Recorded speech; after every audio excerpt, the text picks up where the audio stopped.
Welcome to LSB Feaster's Radio Aircheck and Classic TV channel. The weather word for Boston and vicinity, increasing cloudiness tonight with low temperatures in the 40s inland, near 50 along the coast. Tomorrow, mostly cloudy, a little warmer with a chance of scattered showers and the high temperature 65 to 70. Tomorrow night, clearing and turning a little cooler. The present temperature 59 degrees. The top story of the hour, an unusual twist to the military takeover in Panama. The country's deposed president has staged a polite capture of the Panamanian embassy in Washington. That's the 8 o'clock WBZ report with portions recorded. I'm Darrell Gould, WBZ News.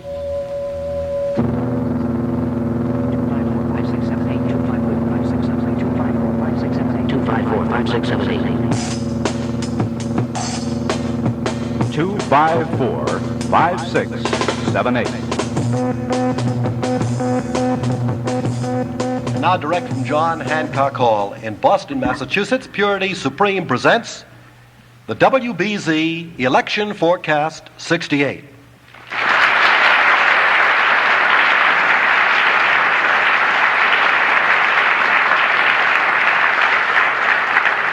Thank you very much, ladies and gentlemen. This is Jerry Williams. We're a couple of hours early on the air, special program that I know you'll enjoy. You will not be able to participate by telephone tonight, but there will be people here in our audience at John Hancock Hall who will be participating, not by telephone, but live and in person. Somebody did ask me just before we went on the air if the program was live. It is live. We are on the air at the moment, and we will not be on the air during our regular time at 10 o'clock until midnight. I'd like to introduce our panelists, and I must make an excuse at the outset for Jimmy Breslin, the syndicated columnist who writes for the Boston Herald and many other newspapers throughout the country. Jimmy is lost somewhere. We haven't been able to locate him in several days, and he will not be here, although I really had I was looking forward to meeting him and being with him, and looking forward also to his outspoken statements on things that happened in Chicago and elsewhere. But he will not be here tonight. As a matter of fact, he could not make an engagement earlier this afternoon before the Ad Club in the city of Boston. So let me introduce the people who are here on the panel who will participate in Election Forecast 68. Mr. Sid Davis has reported on the activities of 3 presidents in his job as White House correspondent for Group W, Westinghouse Broadcasting Company. Although Mr. Davis observes that there are few exclusives for journalists, he has had his share of action on campaign tours, around the world tour with President Johnson, 2 trips to Vietnam, the orbits of Alan Shepard and John Glenn, the Glassboro Peace Conference, and others. Perhaps the most memorable experience of the Davis presidential watching career was his presence with only 2 other reporters at the swearing-in of President Johnson aboard Air Force One at Dallas soon after the assassination of President John F. Kennedy. Mr. Sid Davis is a graduate of Ohio University School of Journalism. He was news director at WKBN and WKBN-TV in Youngstown, Ohio, before joining Group W. And let's welcome Sid to Boston. Sid Davis, ladies and gentlemen.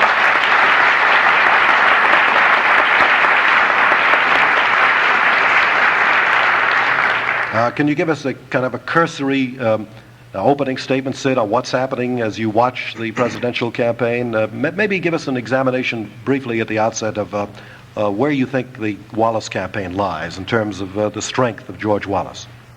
Well, I think that's a big unknown in this election. I really don't know that anybody can measure that right now. I see the latest polls have him at about 20%, but I believe there are probably a lot of people who will vote for George Wallace who are ashamed to say so. Some of the people who are saying they will vote for him may change their minds by November the 5th.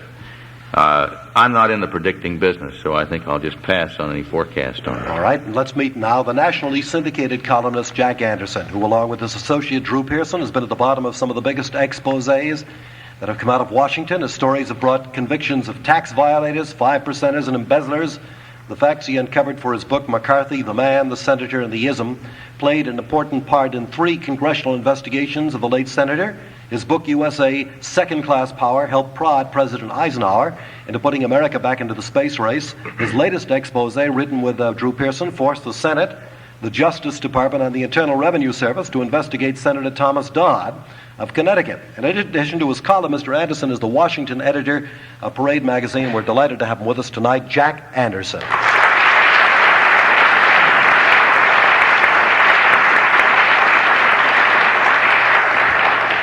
Jack, it's nice to have you here. I'm afraid somehow you're going to expose everything in sight. You know, when you get one of these rip-roaring columnists, you somehow take a couple of steps back. Aren't politicians somehow afraid of even shaking hands with you? Well, I do my best to keep in trouble. I'll see if I can keep up the record tonight.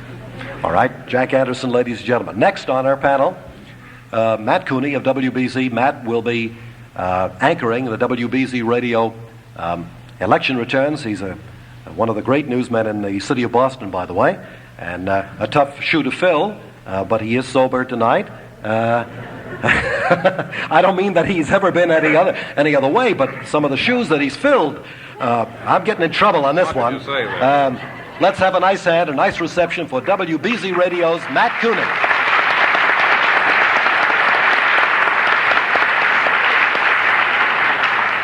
Matt, any predictions? Sid didn't want to make any predictions. How do you think the whole campaign looks at this point? Do the polls accurately reflect what is going on, do you think? Well, I spent about 2 hours this afternoon, Jerry, talking with both the Nixon and the Humphrey people here in Massachusetts, and there is some difference of opinion as to how each candidate will go according to one camp or the other. The Humphrey people are very concerned right now about Wallace. One of the fellows who's heading up the Humphrey campaign in the Bay State told me today that initially they had a problem of lack of interest in the Humphrey effort. There was a lot of self-defeatism at the beginning of his campaign, right after the convention. But this has waned. There is enthusiasm now, as we see in the latest Harris poll. Mr. Humphrey now is only 5 points away from Nixon. Last week he was about 8 or 9 points away. It could be that on Election Day, according to the Humphrey people, that he may be even with Mr. Nixon. Of course, Mr. Wallace has 18% of the vote, and they are concerned about this. It was evidenced last night, for example, when Senator Muskie was in South Boston.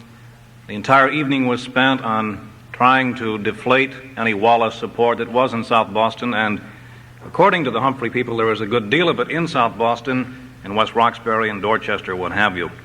We can get on into this later in the evening, but from what I can garner, Hubert Humphrey seems to be out in front. A Globe survey done by Becker Associates recently here has Hubert Humphrey running away with Massachusetts in November. Even the Humphrey people say they'd like to admit it, but they wonder. They think that Humphrey is going to win it, but they don't know by how much. John Kennedy, for example, when he ran against Nixon in 1960 in Massachusetts, took the state by 600,000 votes, and the Humphrey people will confide to you privately that they'll be happy if HHH can pull off a plurality of 300,000. The Nixon people say that it's still a toss-up. They believe their man is going to be able to carry some of the northeastern states, and they think that Massachusetts is one of them, but they realize they've got to fight too. I'd like to have all our panelists, and we're going to be joined by Al Capp very shortly. Al is coming over from Cambridge, you know, and the traffic is pretty bad, and he'll be over shortly. I'd like to have everybody join Sid Davis and Jack Anderson on this business of polls. Are the polls electing presidents these days? Are people swayed by what the polls say? Or do the polls accurately reflect what people are thinking? Sid Davis first. Well, I think there is a bandwagon factor in political polls. I think it's been evident this year. I think that there is a danger in predicting outcomes of elections on Election Day. I think the predictions we get over radio and television ahead of the voting in California, which is a very big problem. I think if I were running for president or for some national office, and California, with its big chunk of electoral votes, had not reported yet, and somebody has already forecasted my opponent had won, I think a lot of people in California might stay home. I think they do have an effect. I think that, and I'm not so sure right now that Mr. Harris, Mr. Gallup, and some of the other people who take polls are not a little nervous at this point, 2 weeks before the election, because of their differences. Now, the Harris poll shows Mr. Humphrey creeping up pretty fast on Nixon. I think there was a 5-point difference there. The Gallup poll that was out today, this morning, has the gap wider than that at about, as I recall, 10 points, somewhere around that. I think these two pollsters probably are reading over their figures and trying to figure where they are. I don't know how Jack Anderson Jack, feels how do about you it. feel about- I do think that there's a bandwagon effect that polls can create, and this should, I think, take some looking into. Yeah, ever since the campaign began just after Chicago, all we've heard is that Nixon is way out in front, and I would tend to think that that does create some kind of a tumbleweed action, gathering dust and dirt along the way, and all of a sudden you got a tremendous hurricane in force. Jack, how do you feel about polls? Do polls really accurately reflect what the people are thinking? No, I think polls are unreliable, uncertain, and unfair. I wouldn't count on them at all. I think that there's a few Humphrey supporters out there. I think that I get suspicious when the poll that shows Nixon the furthest ahead is conducted by Gallup, who's a Rock of Gibraltar Republican and would like to see Nixon win.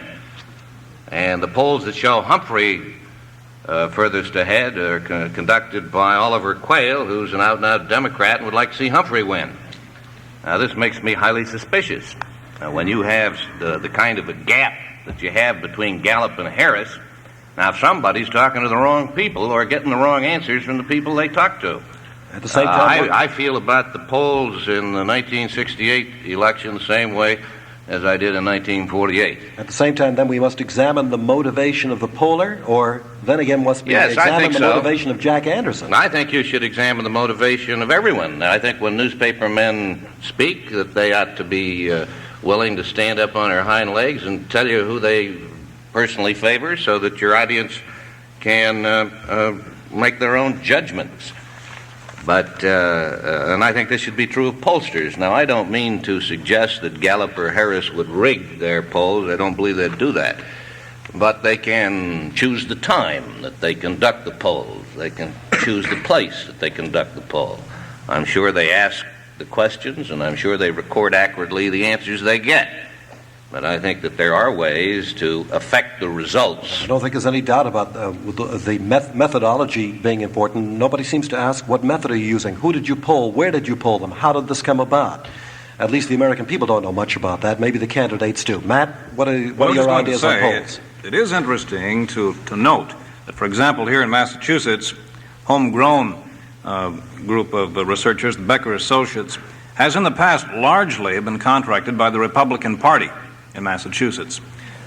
In the past gubernatorial campaign, the Volpe people used Becker, and other Republican Party figures. I believe Ed Brooke has also used Becker. Well, the Globe used Becker last time around, and of course, I think many of you are familiar with that poll, which shows Hubert Humphrey with 44 points, Nixon with 31, and Wallace with 8, 17% undecided. And the Humphrey people say, well, this is a group of researchers primarily working with Republicans in the past, and yet it would indicate now to us that Humphrey is way out front. So I believe it is a confused picture, and I do agree with Jack Anderson that you've got to look at the motivations of the people taking the polls and the context in which they are taken.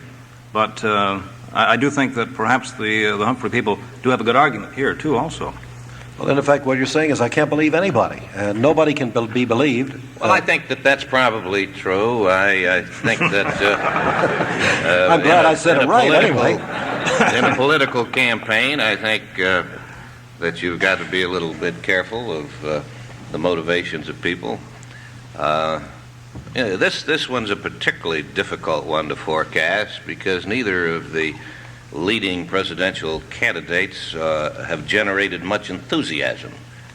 And that means that on election day, that those who may today feel that they're for Nixon would have no really great trouble changing their minds between now and November 5th, or vice versa. There doesn't seem to be any strong emotional claim on any particular candidate other than those who are for George Wallace. There seems to be strong emotion for people who are voting for Wallace toward his candidacy and toward him as an individual. But I think to Nixon and Humphrey, there doesn't seem to be any strong emotion. Do you feel that, Jack, or no? Well, that's what I'm saying, that they are not, they don't have the charisma and they don't have the popularity of candidates who have run in the past, of a John F. Kennedy. As a result, I think that people can be swayed very easily by the events between now and November 5th. I think that it might depend on what they ate the night before. I don't know what this group ate the night before, but we are here at John Hancock Hall. This is the Purity Supreme Election Forecast, and we'll be here until 10. It's a live broadcast with Sid Davis of Westinghouse, Jack Anderson, the nationally syndicated columnist, Matt Cooney of WBZ Radio. And we'll be taking questions and comments from our audience a little bit later on, not from you at home, but right here in our studio audience, or John Hancock Hall to be exact. Sid? Well, I want to point out one thing on the polls. Louis Bean, who was probably the only one who accurately predicted the outcome in 1948, has taken a sampling of all of the polls and has come up with the conclusion that Mr. Nixon and Mr. Humphrey are about 50-50 as of, I think, last week. So you can see that no one really is in agreement on where we stand. This has been a crazy year, and this is a very untidy period in our history, and I think it would be dangerous for anyone to try to make any flat predictions on the outcome. I'd just like to say this. I spoke here in Boston earlier this year, and some of you may have been there at I believe it was the World Affairs Council, and I predicted without equivocation that Lyndon Johnson would run for re-election in one of the hottest political campaigns in American history. And so as I sit here tonight, I must confess to you that I feel somewhat like the city boy playing baseball down on the farm who slid into what he thought was third base. And I'd just like to add that I've got a lot of company. Speaking of sliding into third base, has the Wallace campaign peaked? That is, Matt, do you feel that the Wallace campaign has reached a certain point whereby that's it? As a matter of fact, during the first weeks of the campaign, nobody talked about anything else but George Wallace. Wallace had seemed to become the issue itself. And I'm wondering whether Jack Anderson, Sid Davis, and Matt Cooney have any thoughts on whether this campaign is still X, the unknown factor in terms of George Wallace, or whether it has peaked or whether it still is gaining momentum. Matt Cooney? Well, there are several independent polls around Boston which I've seen, and they do indicate that Wallace had more strength 4 weeks ago than he has now. But they say this, that the people who are supporting Wallace are going nowhere. They are simply leaving Wallace and treading water until the election. And it's quite likely that they will either make an instantaneous decision, when they get in the sanctity of that voting booth, one way or the other, Wallace, Nixon, Humphrey, or they may go back to Mr. Wallace. So it doesn't indicate too much at all. The Humphrey people are saying that this is a good sign for Mr. Humphrey, that at least some of the low-income workers in South Boston and Dorchester, West Roxbury, have become disenchanted with Mr. Wallace, and they're not going to waste their vote. They say that his campaign, Wallace's campaign, has peaked and is now going downhill. Jack, do you feel strongly about that? Oh, I don't know whether his campaign has peaked or not, but I do know that it's causing a great deal of apprehension in Washington, and it's an apprehension that I share. People there are concerned that an illegitimate candidate should be winning as big a share in the popular opinion as George Wallace seems to be gaining. This is a candidate who was not nominated by any political party. He formed his own. It's a candidate who has been offering slogans instead of solutions, a candidate who has conducted his campaign from the soapbox, figuratively, a candidate who is an out-and-out demagogue. Now, this causes concern in Washington because if it is successful, and no one there believes he's going to win the election, but if he gets a lot of votes, then every demagogue in the country, every fast and glib talker, every kook and every crackpot is going to get out in the next election and run for everything from dog catcher to the United States Senate, and Wallace will be back with us 4 years from now, and they're going to, if the American people are sucker enough to fall for this kind of line, you're going to be fed it from now on. You're going to find candidates running for every possible office, offering slogans and appealing to your frustrations toying with your emotions, and I think it's a dangerous thing because I can promise the people here that whatever your frustrations may be tonight, whatever our national problems may be in this election, the frustrations are going to be worse than the problems more complex 4 years from now. And if we haven't got the kind of patience, the kind of sophistication, and the kind of stamina to accept this complex world as it is, and if we are going to fall for the first guy who comes up with an easy answer and a simple solution to the most complex problems that have ever faced this nation, then we're going to be in trouble. And we're going to be in serious trouble because it's happened in other countries before. It happened in Germany when the people there looked for an easy answer to their frustrations, and Adolf Hitler gave them the answer. And I want to tell you the people of Germany suffered, and they paid a price for the easy answer that they got. Now, I don't mean to compare Wallace with Hitler. I don't mean because I don't think that Wallace is as bad as Hitler. But he uses the same techniques. He looks for the frustrations in people, the things that bother them, the things that trouble them, the secret and silent hatreds, and he plays on those. In Germany, it was the Jews. In America, it's the Negroes. Don't let him get away with it. If you do let him get away with it, you're going to find all kinds of little George Wallaces 2 years from now and again 4 years from now running for every possible office using the same techniques.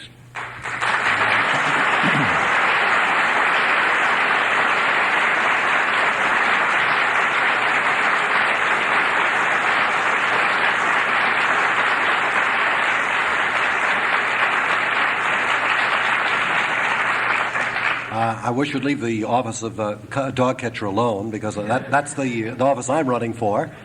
Commonwealth Canine Catcher, and I want you to know that I do promise a fire hydrant in front of every home, and I don't want to be bugged with anybody calling me a demagogue or a demodog or anything like that. Sid, we didn't get your view on the campaign for George Wallace, whether it has peaked or whether or not there's still great fiery emotion there. How do you feel about it? Well, I don't know. I really don't know whether it's peaked. I suppose if you look through history, the third-party candidate usually fizzles out well before the election.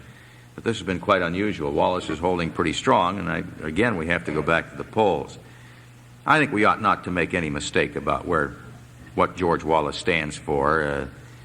To be perfectly blunt, it involves race. It involves the issue of people saying, "I'm fed up. The Negro's gone far enough," and people are frustrated. The Negro has been frustrated, and there are a great many Americans, I think, who share Mr. Wallace's views, and I think there are a lot who really don't. We hear now that's an economic factor. You read about the blue-collar worker in Flint, Michigan, or Hamtramck, Michigan, or here in Massachusetts or Connecticut. I traveled with Mr. Nixon recently, and I saw a lot of Wallace signs on the main line of Philadelphia. That's white suburbia, where some of the wealthiest people in America live. And I think we ought not to kid ourselves what this is all about. I sort of resent the fact that when they talk about Wallace support, they're always talking about people in South Boston. As if, South Boston was, loaded with everybody who's going to vote Wallace. South Boston happens to be a Democratic stronghold and very rarely vote for third-party candidates. Well, I think there are frustrations in this country, but I think the Wallace factor is everywhere. It was as I say, in the main line of Philadelphia. We've seen it in the industrial areas as well, in the blue-collar areas as well, and in the South it's very strong. South Carolina, Georgia, you can see it all over. Just an aside on that, to add to what you've said that the Executive Club in Chicago just about 8 weeks ago, it must have been 3 months ago anyway, George Wallace received a standing ovation, but a very emotional ovation from the leading people in the city of Chicago, the establishment, these people who run the city, the bankers, and It was a very emotional sort of outburst for him. So it's not only the so-called working man. Less than 1 year ago, he spoke to the wealthiest private club in the city of Pittsburgh, Pennsylvania. And these are people involved in the steel corporations, etc. And he got a tremendous turnout and a tremendous ovation. These people cheered him. They like the little catchphrases that he has. I doubt whether any single one of them would want to have him in the White House performing economic policy on the matters that affect their businesses. Just as I think that the steel worker and the dock worker wouldn't want George Wallace to interfere with the with their economic situation, which is what he would do if he were president. I think the specter of the Wallace candidacy is a very serious one, and it disappoints me to see so many Americans lining up on this issue. And I think we have to be perfectly frank. It's a racial issue, and I don't see it as any other thing. A break for a moment. I'm Jerry Williams. We're at John Hancock Hall tonight from 8:05 until 10. Normal broadcast time from 10:05 to midnight. We won't be there at this time tonight. We are previewing the election for Purity Supreme on the Voice of New England, WBZ, AM and FM, Group W Westinghouse Broadcasting in Boston. Sid Davis, Group W Westinghouse correspondent. The White House correspondent is with us tonight. Jack Anderson, the nationally syndicated columnist and Washington editor of Parade magazine, is with us. Also an associate of Drew Pearson.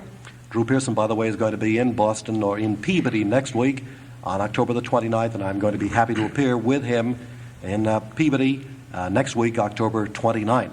Also with us tonight, Matt Cooney, one of the great newsmen in the city of Boston on WBZ Radio, who will be the anchorman for WBZ Radio's Election Returns.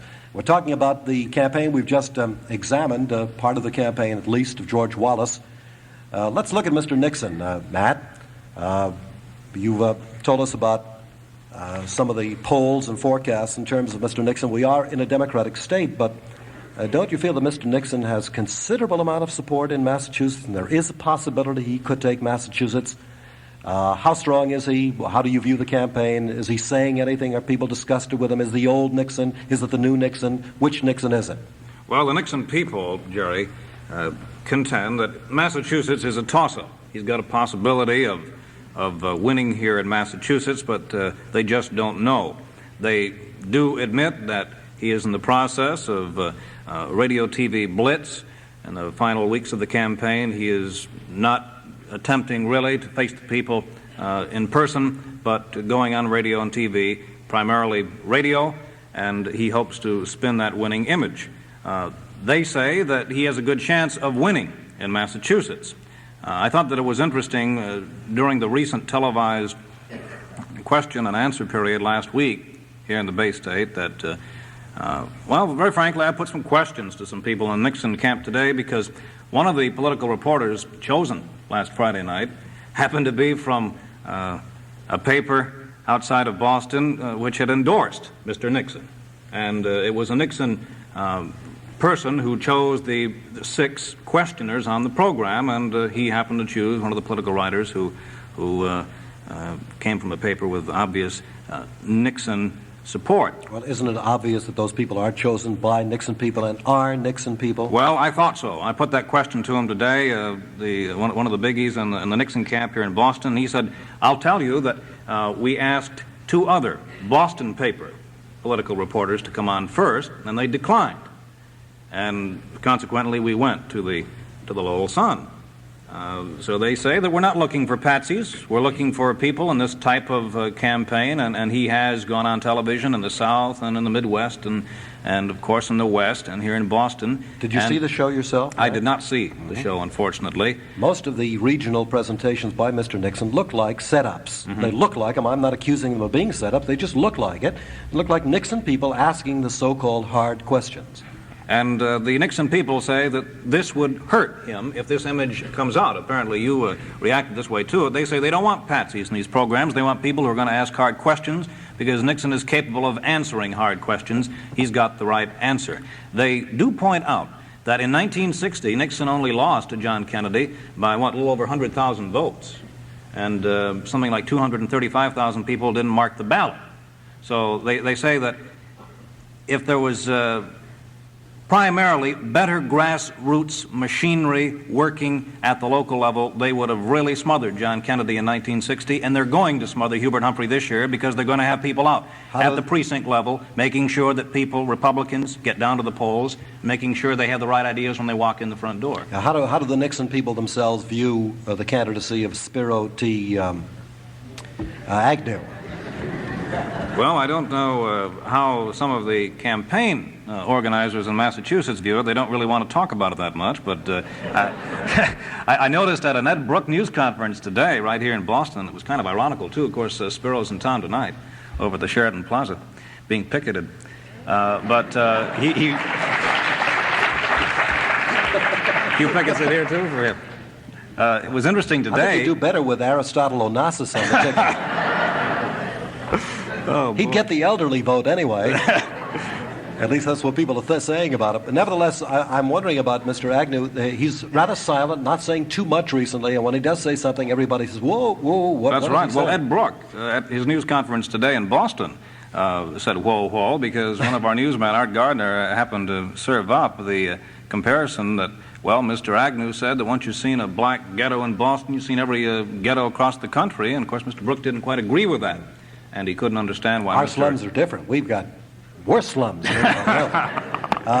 Jack Anderson, how about the Nixon campaign? You've been watching it, I'm sure. Nixon, Agnew, the various aspects of it as you see it?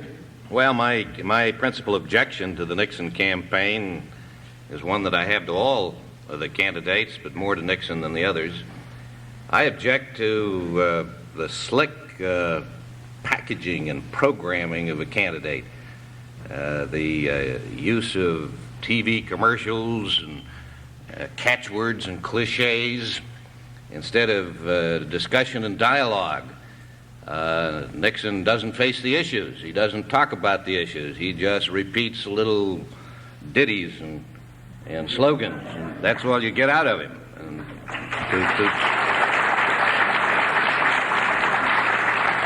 to a large extent, this is, but to a lesser extent, true of the other candidates. Obviously, isn't this what the people want, Jack? They don't want hard issues. They don't want the candidate to appear forceful or dynamic or uptight, as they say, about things. They want them to be sincere and lovable and kind and generous. Well, Shirley Temple-ish, you know. Well, the emphasis is on image.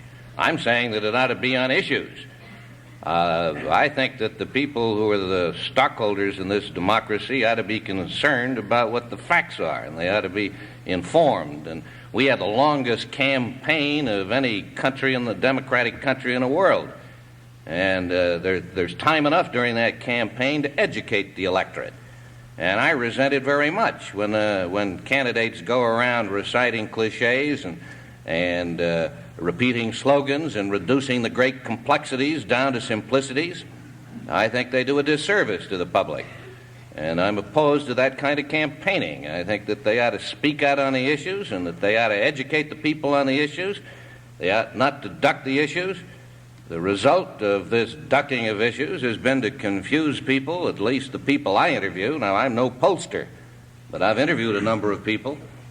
And if you are interested at all in my unofficial and unscientific results, I'm more interested in why than who. Why are people voting for Nixon? Why are people voting for Wallace? Why are they voting for Humphrey? And I'm disturbed over the answers that I get. I think the principal reason people are voting for Nixon, at least the ones that I run into, is the question of law and order. They want the streets to be safe. And this is the answer I get. Now, there may be a lot of good reasons for voting Republican, but that isn't one of them. Because law and order in Boston is a problem of City Hall. There isn't anything that President Johnson can do about it, and you ought not to want him to do anything about it. You ought not to want. You ought not to want the President of the United States meddling into your police department. Now, law enforcement is a local issue, and it's very easy to find out who has the worst problems. The highest crime rate in the country is found in California. Ronald Reagan is the governor, and he's a Republican. The second highest crime rate in the country is found in New York. The governor there is Nelson Rockefeller, a Republican. The third highest crime rate is found in Nevada. The governor, Paul Laxalt, is a Republican. Fourth highest crime rate is found in Maryland. The governor, Spiro Agnew, is a Republican. The fifth highest crime rate is found in Arizona. The governor, Jack Williams, is a Republican. The sixth highest crime rate is found in Florida. The governor, Claude Kirk, is a Republican. The seventh highest crime rate is found in Michigan. The governor, George Romney, is a Republican. Now, what is there in that record that encourages people?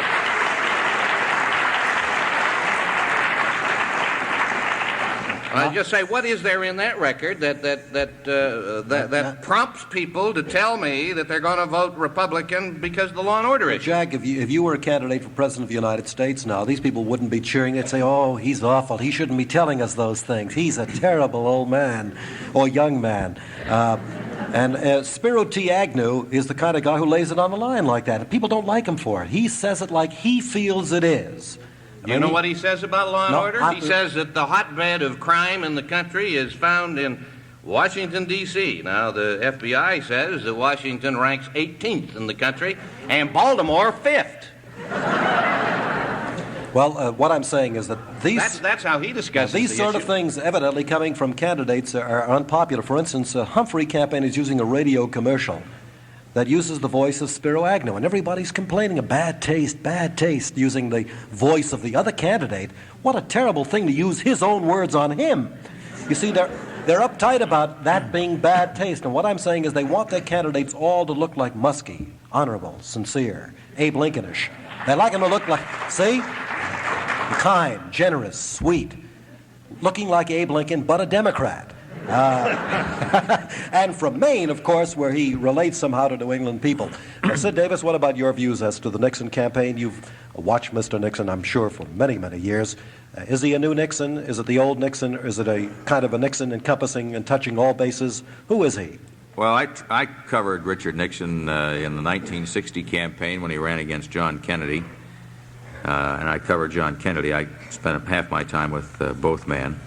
And I covered Richard Nixon for about 2 weeks just very recently. And I have not been able to detect whether there's a change in the man. I don't know whether there's a new Nixon or an old Nixon. He just looks like Richard Nixon to me. And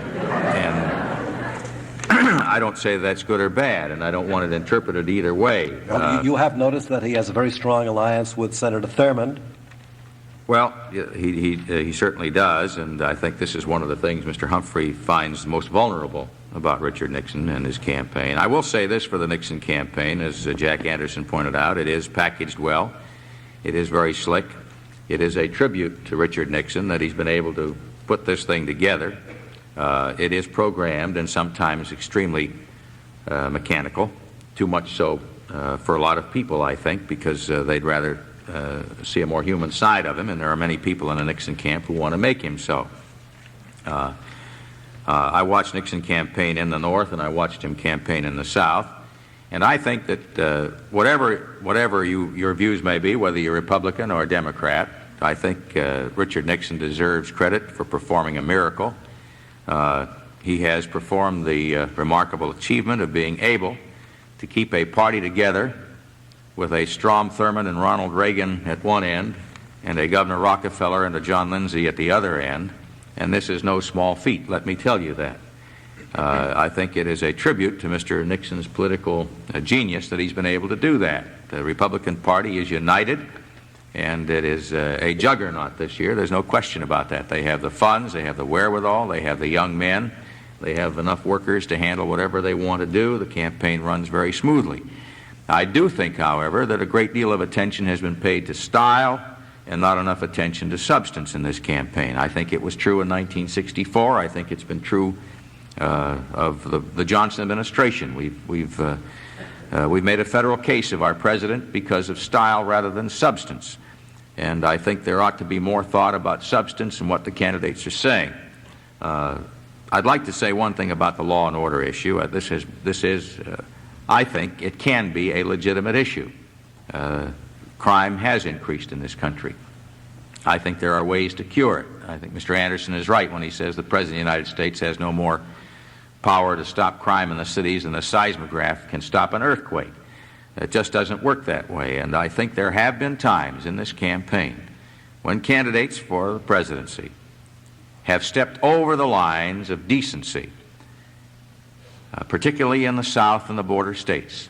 In talking about law and order, they have indeed come up with code words. When they talk about rapists in Washington, they conjure up visions of Washington, D.C., which is largely a Negro city, of Negro crime, not crime as the Cosa Nostra. When we're talking about firing the Attorney General, we're not talking about Cosa Nostra or gambling down the street. You and I know what we're talking about. The greatest cheers go up in the border states in the South when you talk about getting rid of the Attorney General, because in the South the Attorney General is the man who integrated the schools. And let's not make any mistake about that. I don't know of anybody in my hometown or in Washington who wants to fire Ramsey Clark on the basis of his not putting the Cosa Nostra in jail. Yeah, well, don't you feel that when Mr. Nixon says, I will appoint a new Attorney General, that in effect he is covertly using that? Well, I don't know. My feeling is that the law and order issue has become, it has gotten to the point, Mr. Humphrey has even gotten in on the law and order thing, and as a defense mechanism, because he doesn't want to be out-policed by Richard Nixon or George Wallace. And I just feel that it's a specious issue to a great extent, because we're talking about something that the federal government has very little control over. Now, we tried to pass a bill this year in Congress. And look how long it took us to pass the Safe Streets and Crime Bill. Your Southern conservatives and many conservatives, the Democratic conservatives and Republican conservatives were against it, because the president wanted to channel federal funds into local police departments to help them improve their departments. He didn't want to go through the governors if he could help it. He didn't want it to become a matter of patronage. He wanted to do it directly, some way. But they wouldn't let him do it that way. Politics got involved in it. So my feeling is that law and order is a legitimate issue, but I think it ought to be handled a little better than it's been handled by all three candidates. Once again, an interruption. Sid Davis is with us, Group W White House correspondent, here at John Hancock Hall tonight at the Election Preview 68, sponsored by Purity Supreme. We're also here tonight with Jack Anderson, the nationally syndicated columnist, who incidentally has an exciting book out called The Case Against Congress, and we'll be discussing that book tomorrow morning on Channel 4 at 9 a.m. with Jack Anderson, and Sid Davis will be our guest as well. We'll be talking about the campaign ahead, too. With us tonight is Matt Cooney, pinch hitting for Jimmy Breslin, who could not make it tonight. And so far, Al Capp could not make it tonight. There's a lot of traffic somewhere near the Boston Common, and I think they might have heard that he was coming, and there might be a whole hippie thing going on. I don't know. He's not here as yet, but we'll try to reach him before the night is over.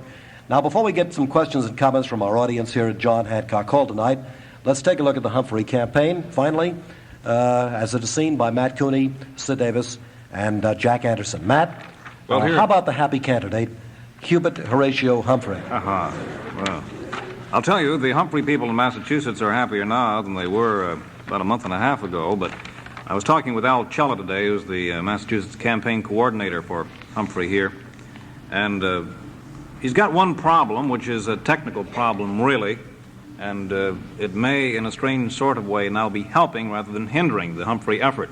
There are no statewide contests in Massachusetts this year in terms of constitutional offices. And I'm sure probably most people in the audience realize this. The governorship is not up for grabs, nor is the Attorney General's office, State Treasurer, Secretary of State, etc. And in the past, of course, in Massachusetts, there have always been, on even number of years, presidential contests, statewide offices in Massachusetts. Now, this has helped, in a way, the presidential candidates, because what it would do is, for example, allow the presidential candidate to use the Springfield headquarters of an Ed McCormick, who was running for governor several years ago here in Massachusetts or whatever, use the Pittsfield headquarters, use the Boston headquarters, have the political machinery that had been set up on the statewide level available to him. Now, there is no efficient machinery set up now for Hubert Humphrey in the state. Cella says that there are lots of grassroots, he calls them self-starters, working now in Springfield. They don't have any headquarters, working out of their homes, out in Pittsfield, Lawrence, Lowell, where have you, Acton. But he says that they don't really have the formal machinery they once had, and this did at first hinder them because they couldn't get out the brochures, they couldn't get out the newsletters, what have you, the buttons. But he said now people are coming into Boston, into the headquarters that they do have near the State House, and they are asking for the brochures themselves. Are they asking for Muskie brochures or Humphrey brochures? He says they're asking for Humphrey brochures. And, of course, I've saw a poll the other day which indicated that more people would prefer Muskie right now than Mr. Humphrey.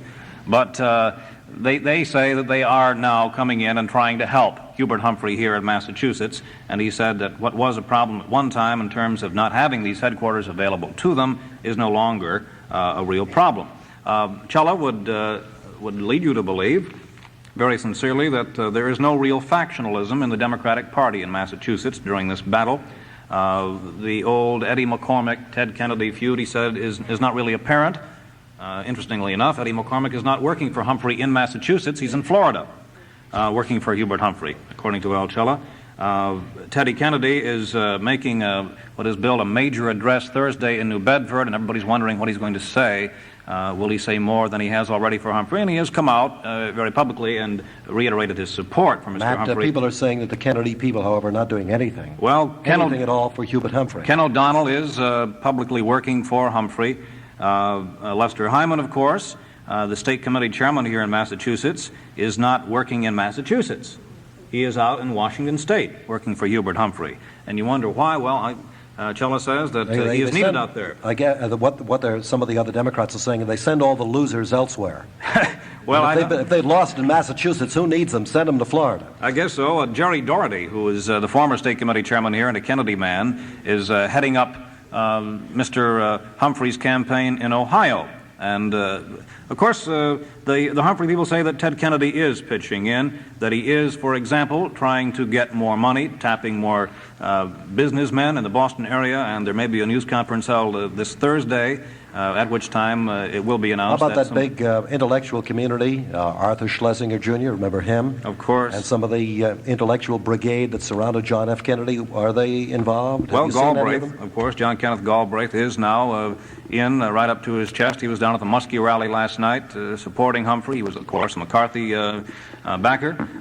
Some other McCarthy people, in fact, a number of the delegates represented McCarthy at the convention are out stumping for Humphrey in the western part of the state. It may not be known, but they are. Some of the McCarthy people are still not what you call pragmatic McCarthy backers. They are the hardliners. They're not going to move away from Mr. McCarthy no matter what. But by and large, the Humphrey people tell you that the McCarthy people who were supporting McCarthy at the convention are now working for Humphrey, and they may be holding a news conference later this week to make public their support. Purity Supreme is bringing you Matt Cooney, Sid Davis, and Jack Anderson. This is Jerry Williams. Jack, what about the Happy Humphrey campaign? I say happy because at the beginning of the campaign, Hubert Humphrey was looked upon as the happy candidate. He doesn't look too happy any longer. There's a feeling of desperation somehow about that campaign.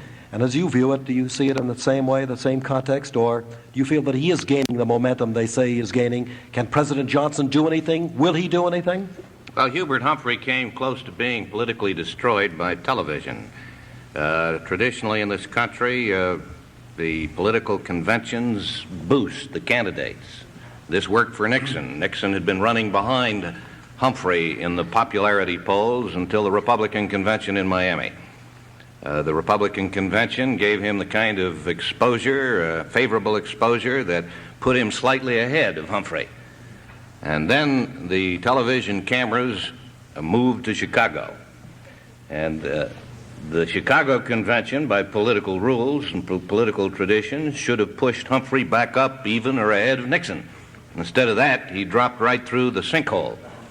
And this has made him a victim of TV coverage, and I use the word advisedly because I happen to be in the presence in Miami of some TV people high in the networks, and there they discussed very candidly, and I reported it at that time from Miami, that they were sore over the choice of Chicago as a convention site, that the move from Miami to Chicago was going to cost them $3 million, estimated, and they were upset about it and about shelling out that kind of money, and they discussed in my presence plans to focus on the trouble, on the dissidents, on the riots, on anything that might at all embarrass the Democrats in Chicago.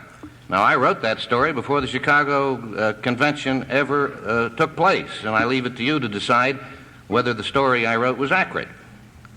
They did focus on the dissidents, whereas in Miami they had focused on Nixon and the positive aspects. In Chicago, every time a dissident reared up on his hind legs, the cameras were trained on him, and his complaints were listened to. Now, there were just as many complaints at the Republican convention as there were at the Democratic convention. But the TV audience didn't know that. There was a riot in Miami at the time of the Republican convention. 6 people were killed. The riot was so serious that a curfew was clamped upon a large section of Miami.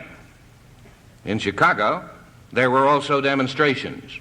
No one was killed. It never got serious enough that a curfew had to be clamped on any part of the city. And yet, if you were watching television, you got the impression that Chicago was a city in chaos and that in Miami we had peace, law, and order. Now, this was deliberately done, in my opinion, by the television networks, that they deliberately set out to ruin Humphrey, and I think they succeeded. Now, the question remains whether he can come back. I don't think so. I think he's too far behind. There is a possibility, but I think he's too far behind.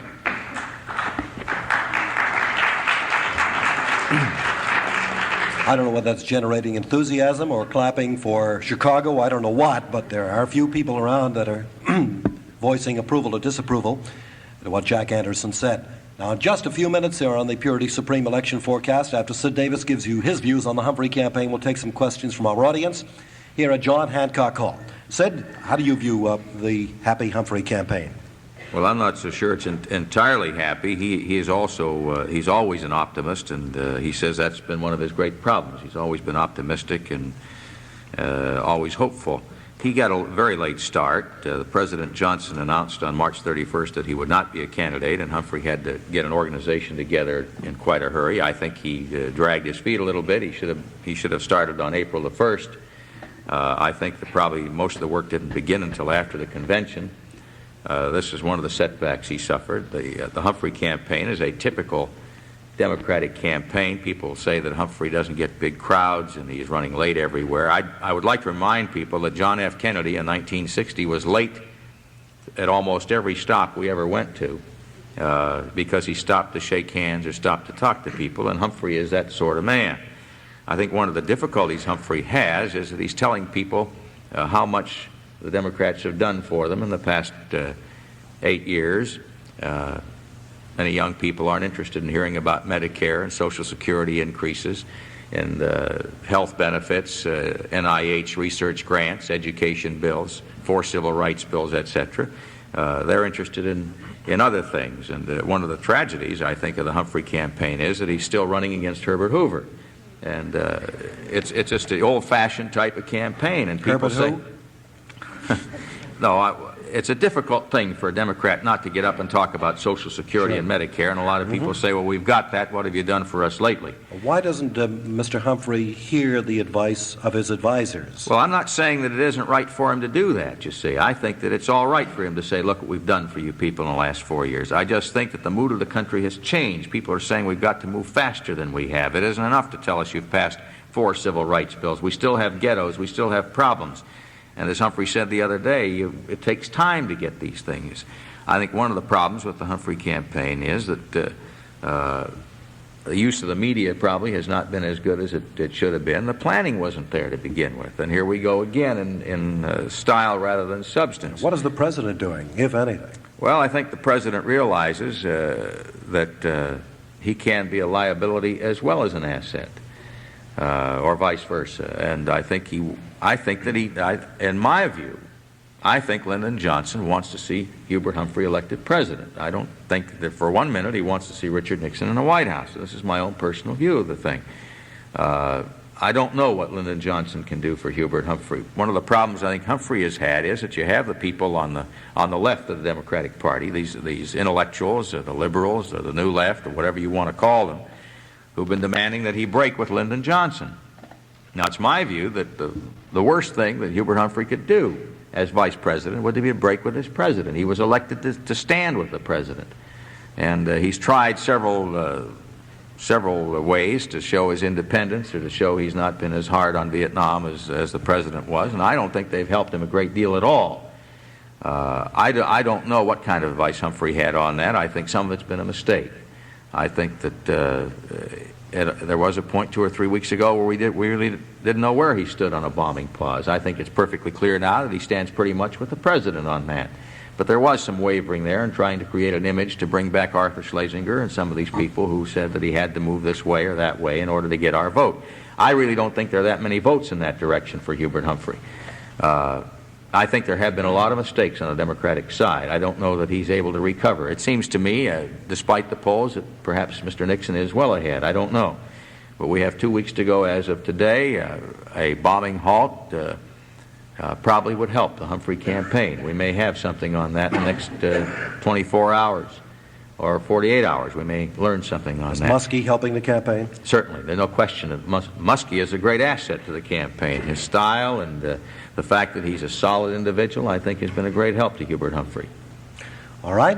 Sid Davis, White House correspondent for Group W Westinghouse Broadcasting Company. Jack Anderson, who wrote with Drew Pearson The Case Against Congress, which is a fantastic expose about what goes on in Congress.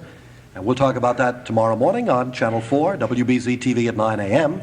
And Matt Cooney of WBZ Radio. We're all here to answer questions from people on the Purity Supreme Election 68 forecast. We're at John Hancock Hall tonight until 10 p.m.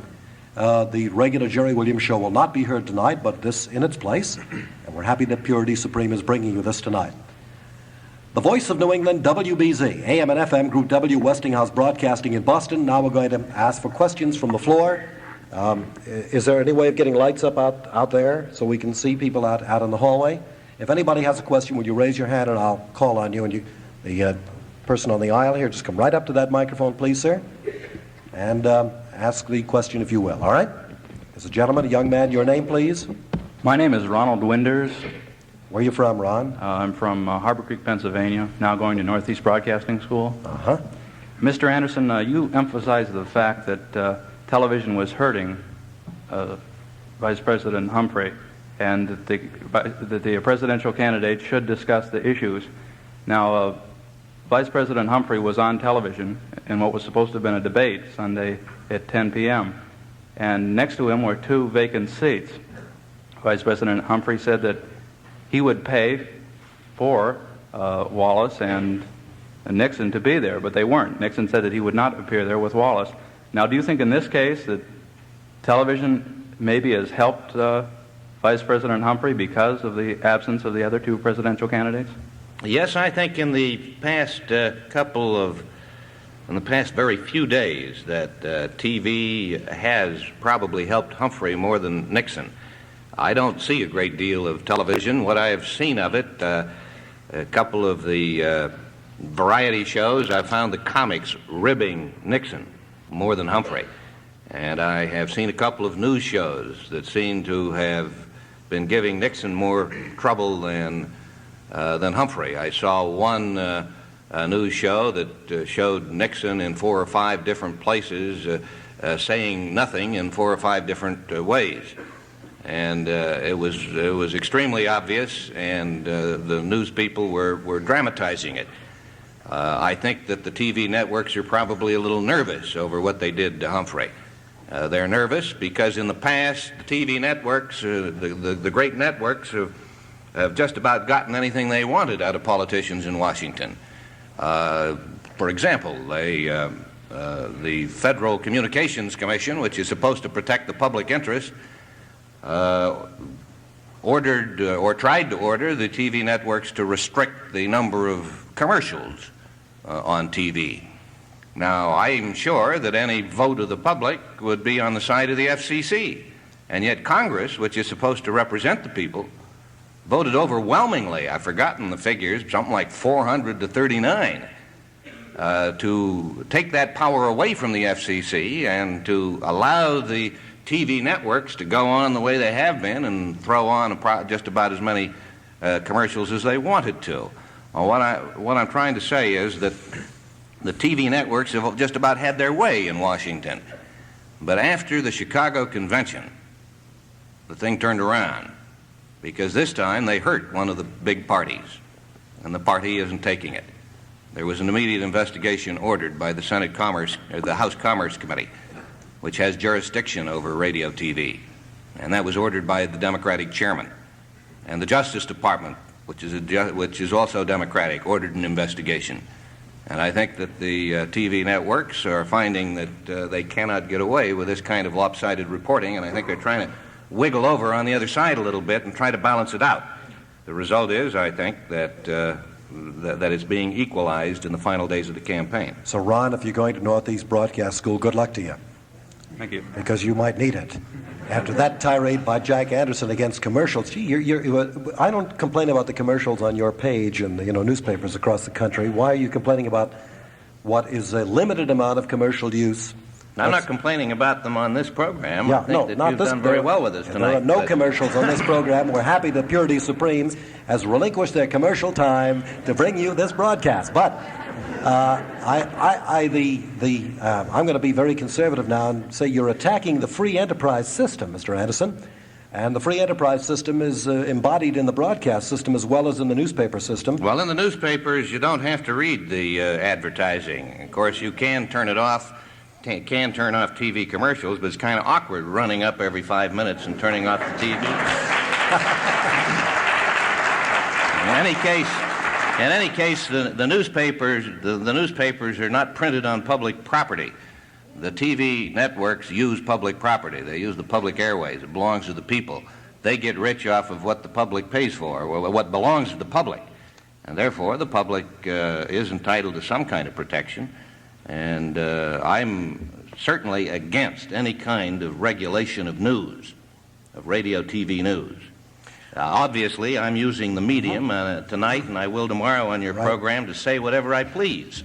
And I think that this is what you should do and what all radio, TV people should do. But I'll get there's at some you tomorrow limitations. morning, all right? I'm supposed to be the moderate moderator tonight, but tomorrow morning I don't have to be so moderate. Now, any other questions from our audience here at John Hancock Hall? Let me see, I'm looking for this gentleman right here. Please, sir, just come right up to the aisle. We have microphones stationed in John Hancock Hall at various points. I have to ad-lib our way while he walks gently to the microphones. Yes, sir, all right? Hi. Your name, please? Joel Burke. What do you do, Joe? I'm a costume jewelry salesman. You for sell? Lewis Burke Company in Quincy. We just said no commercials tonight, Joe. I take that back. And if we're not doing it, why should you? All right, go ahead. Okay. Do you think that the lack of attendance to a free program featuring such outstanding personalities and such a vital topic is indicative of the lack of interest with which most people view the coming election? Yeah, would you say that again? I think Sure. I think I missed part of it. All right. Okay. Do you think that the lack of attendance, this place is about half full, Yeah. to a free program Oh, I see. featuring outstanding personalities on such a vital topic as the election Yep. is indicative of the lack of interest in which many people view the coming election? Yeah. What is the name of your jewelry company again? Lewis Burke in Quincy. We're not going to support that. I'm just going to tell people not to support it. Actually, tickets to a free affair. I'm going to answer part of that. We gave out about 3,000 tickets. People who wanted the tickets. Now, we can't force them to come. The hall holds about 1,200 to 1,500 people. It's about, I would say, half full. It's 500-600 people here. And that's a pretty good audience for a Tuesday night. I'm sorry, that's what it is. And people don't come out anymore. They'd rather see Laugh-In or things of that nature and see Nixon say "sock it to me" on Laugh-In.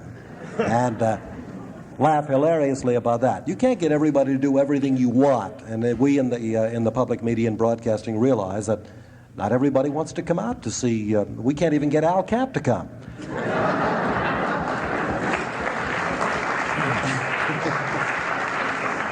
The latest report from Al Cap is that he was in New York, and that he left several hours to go for Boston. And he's in a traffic pattern. He probably got into a traffic pattern hang-up circling Logan. Only we did speak to him a little while ago. He's in Cambridge. And I really don't know where he is. And you want to... Just one other point. You seemed to indicate earlier that you're upset with the fact that most candidates don't face the issues squarely and use catchwords and slogans to get across their point. However, we've said that they're dealing with a media like television or radio, and if it's true that the public isn't going to buy truth as it's given to them directly, as you said, it just doesn't sell. Like Tuesday night's a poor night to get a crowd out, even with free tickets. I think they're using the best product mix they know. You know, these catchwords and the slogans. If more people are going to watch a program like Laugh-In, they're going to watch, we'll say, a Stravinsky concert or something, then I think you're dealing with a type of people that are interested in hearing catchwords and slogans. Well, there are more people who buy costume jewelry than buy the World Book Encyclopedia. That's exactly right. Right? Exactly and right. And you're the kind of people who perpetrate that sort of thing. I knew I'd get some blows in that somebody was helpless. It's good to talk to you. Thank you very much about that. I thank you for asking the question. What about apathy? Matt Cooney and Sid Davis, what about apathy in this campaign? Are we going to get to 60 or 70% vote? Are people apathetic? Why don't they come out to rallies any longer?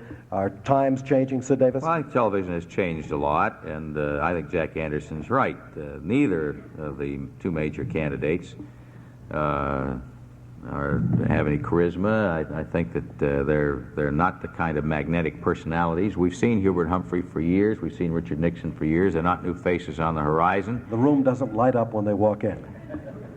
Well, obviously not, or I think there'd be a lot more excitement about this campaign. What I think we have in this campaign, and I think the polls don't show it, is that the support, this overwhelming support for Wallace and Nixon, if you combine the two. There's a great resentment factor in this country. People want to change, they're unhappy, they're frustrated, they want something else, they want the easy way out perhaps, they just want a new face, new leadership. But I think the actual support for the man is like perhaps a first-degree burn.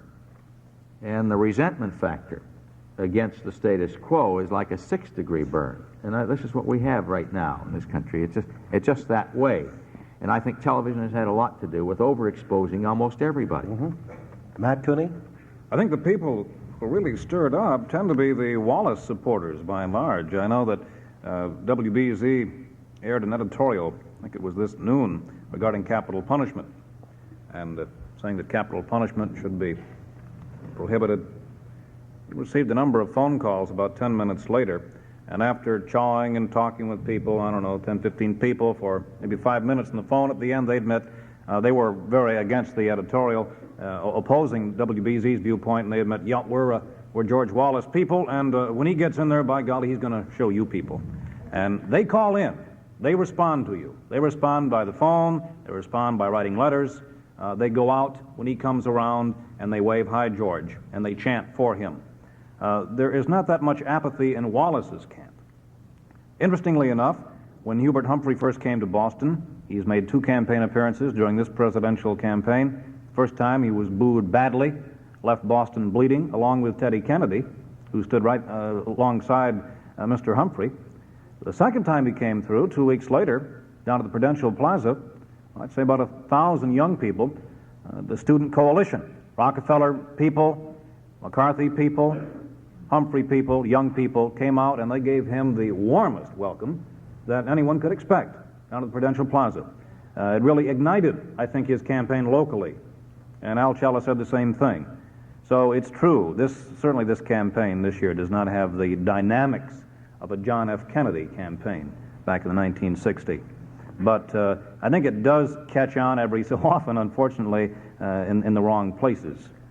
Purity Supreme is bringing you this election forecast 68 with Jack Anderson, author of The Case Against Congress, plug, Sid Davis of Group W, White House correspondent, and Matt Cooney of WBZ Radio. We're taking questions and comments here at John Hancock Hall, and we'd like to hear from our studio audience. This gentleman with the beard back there, sir. It's a very nice, neat-looking beard. Also has dark glasses. Are the dark glasses indicative of anything, sir? Yes, they are. They are. I mean, you have a problem? Yes, yes they were burned in Vietnam. Some people say, man, he looked like a hippie with the glasses and has no indication he's nicely dressed. Your name is, please, sir? My name is Bill Barwick. I'm from Hampton, New Hampshire. Have a good radio voice. The dark there. Glasses. Yeah. Do you have a radio? Vietnam. Are you in radio or something? Yes, or? I'm in school with Ron Winders. I see. All right. I'd like to find out from any of the gentlemen. You trying to make us look foolish with that big voice or something? No, I'm not. Well, could you lighten it up a little bit then and make us look good? Certainly. I'd like to find out from any of the gentlemen why the effect of the war in Vietnam has been decreased since George Wallace has started with his law enforcement program? Do they feel that this is just because of the peace efforts that are now being made, or has this been coming on with George Wallace's law enforcement program? Put this to the whole. Sid Davis? Well, I felt months ago that Vietnam would not be the big issue in this campaign. I felt that domestic problems, Why? the law and order issue was building up as the prime issue. I think Vietnam is a legitimate issue, and it has become an issue in the campaign. Mr. Nixon does criticize the administration wherever he goes. He says that we didn't use our power the right way. He said we used it gradually, and we should have used it, and he uses the word effectively. I think the fact that there are negotiations in Paris has had a dampening effect on the Vietnam issue. I don't think it's been explored enough by any of the candidates. But I really don't know why it isn't number one. I think that the events have pretty much dictated the issues in this campaign, and law and order and the frustrations we have at home are the things that are affecting most Americans personally. Could it be because part of the reason, perhaps, because Vietnam has become sort of a commonplace front page news item every night on Huntley Brinkley type thing? That might be it. I don't know. I don't know the entire reason for it. Perhaps Mr. Anderson can throw some light on it. I just think it's become secondary to the domestic issues because the American people are hoping something will happen in Paris. There are frustrations over Vietnam. I'm sure a lot of people are going to vote on the basis of Vietnam. Mm-hmm. There's no question about that. But I think Mr. Nixon has been very, very smart in the way he's handled the issue. He does not want to stick his neck out and take a position now that he might be sorry for if he's elected president. And he is saying, I don't want to say anything now that can upset what's going on in Paris. And this is a very smart political way of handling the thing.